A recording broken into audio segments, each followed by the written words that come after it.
Hey guys, and welcome back to my channel. I got something in the mail. Nope, wrong button. On November 19th, I uploaded a video, if you guys were watching, where I listed a few different art products that I found on Amazon and let you vote for the one that you wanted to see me try. I also entered in a mystery link where you could choose the mystery item if you wanted to. The votes came in and the mystery item won. If you didn't know what the mystery item was, it is a sticker making kit that makes puffy stickers. And you know me, I love myself some stickers. So I was excited to try out this puffy sticker kit. Want to see if the kit came with some pre-made stickers that you can make, like their own designs. They had some that you can color your own way, and then I just want to see how they put it together. Maybe I can make my own puffy stickers. So I'm sure you guys are excited to see this because I'm excited to see this. And then I saw this, an email from Amazon saying this product is no longer available. So I went with number 2, the second most requested item off my list. Shall we take a peek? By the way, this is in no way sponsored by Amazon Prime. I'm paying for this all on my own, but let's go ahead and jump in and see what we got. So, it would have been cooler if they had been flipped over. Ta-da! So we have the Super Marker Permanent Marker Set. There was a couple different sets that you can get, and originally I was looking at the just basic set that came with 12 different colors, like this color scheme here. There was also a gray tone set and then these skin tones. I thought it'd be fun to check this out and see exactly how many different types of skin tones we can get. For use in adult coloring books, artists, students, and children, or just everyday coloring fun. Alcohol-based, non-toxic, acid-free, and environmentally friendly. So while these markers will not be a Copics sketch alternative because they don't have a brush nib, it's possible they could be a Copic Classic alternative, which has a bullet nib and a chisel nib without a brush nib. So let's check it out. Ooh, they're triangular shapes. So here are all the colors inside of the box, but of course we can never guarantee that the color on the cap matches the color in the marker. So we're going to have to do some swatching.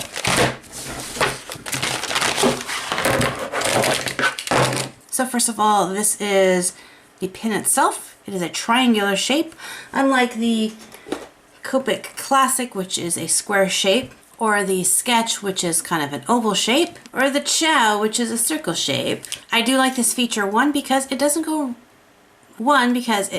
roll as much as a circular shape would. On the cap, they do have a numbering system. I don't know what the numbering system means. And then it also has a color name. So this is R10, which is peony. On the barrel of the marker, you can see the difference between the chisel nib and the bullet nib, but there is no banding on here. Whereas with the Copic marker, there is a gray banding. As you can see, is a little bit bigger than the Copic chisel nib and the bullet nib, which I have to say is very cute. But you can see the nibs are fairly the same. So now let's check out the color swatch.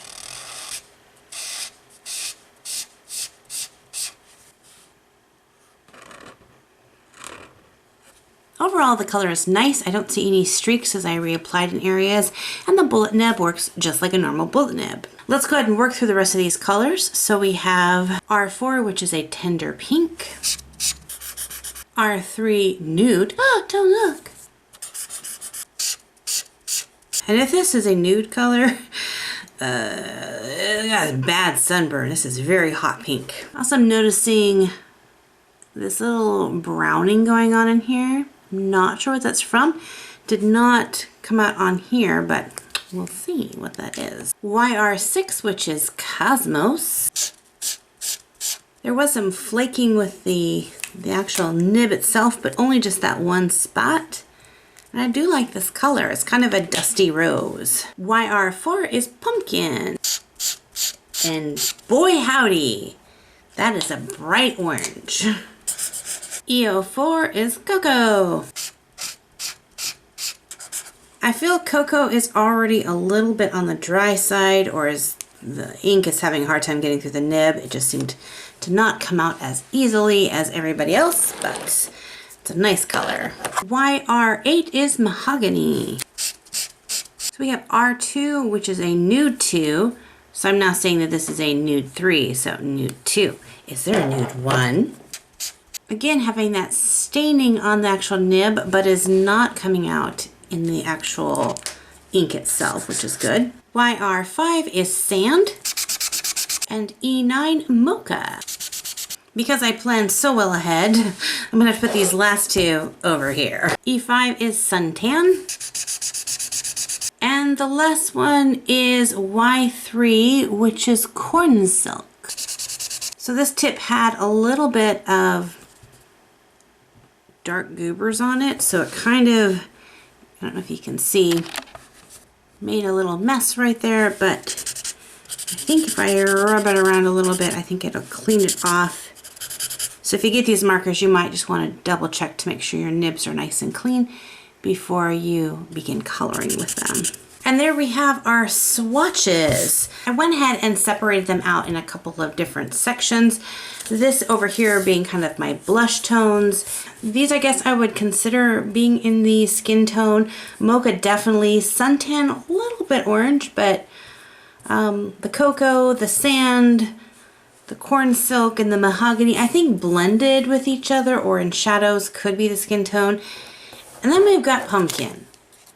I don't know about Pumpkin, but I don't know anyone who is this neon orange color, so that's interesting. The markers for the most part, except for I think it was Cocoa, came out smooth and really juicy. All the bullet nibs were pretty good. I think the Nude 2 and the Corn Silk gave me the hardest time. Let's go ahead and interact them with one another. So let us start with a darker tone and a mid-tone. So we'll go with Cocoa and Sand. I will say these two tones are pretty drastic in color difference. I mean, there's a pretty dark and pretty light, but with saying that, it blended really well.